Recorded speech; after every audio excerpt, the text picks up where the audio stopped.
Moving this single piece of equipment requires 3 Boeing 747 cargo planes.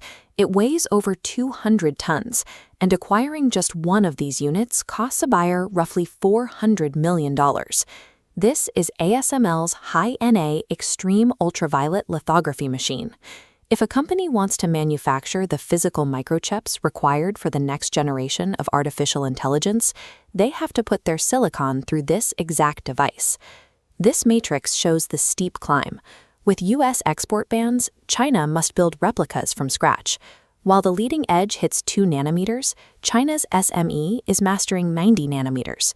This gap even defeated titans Nikon and Canon, who retreated into niche roles. No other superpower or tech conglomerate has managed to replicate what happens inside this box.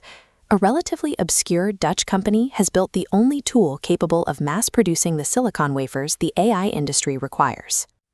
To pack billions of transistors onto a surface the size of a fingernail, engineers need a light source with an incredibly small wavelength. Standard light is too blunt for the task, so the industry jumped all the way down to 13.5 nanometers, extreme ultraviolet light.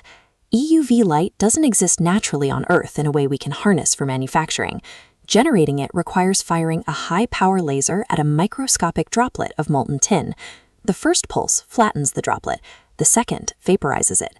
To maintain a steady beam, this collision between laser and metal must happen flawlessly 50,000 times every single second. Each microscopic impact creates a plasma explosion 40 times hotter than the surface of the sun. Sustaining this process isn't traditional manufacturing. It is the act of maintaining a continuous microscopic star inside a vacuum. At 13.5 nanometers, the light is so delicate that everything absorbs it. Air, dust, and standard glass lenses are all opaque to an EUV beam. To guide the beam, the system must operate entirely within a vacuum, steered by mirrors rather than lenses. These optics are engineered by Zeiss, designed to bounce the light through the machine without it being absorbed. If you scaled one of these mirrors to the size of Germany, its largest physical defect would be 1/10 of a millimeter high. In a standard high-precision telescope, that same defect would be 2 centimeters. The difficulty isn't in the math, but in the physical manufacturing precision required to shape matter at this scale. Legacy manufacturers like Nikon and Canon operated through vertical integration, attempting to solve every physics and engineering hurdle in-house. They capped their progress at the limits of their internal resources. ASML operated as a master integrator. They outsourced optics to Zeiss and light sources to Cymer, then convinced their own customers, Intel, Samsung, and TSMC, to buy 23% of the company to fund the research. This collaborative effort required 16 years and over 10,000 individual breakthroughs. Engineers had to learn how to track tin droplets through gas flowing at 360 kilometers per hour while protecting the mirrors.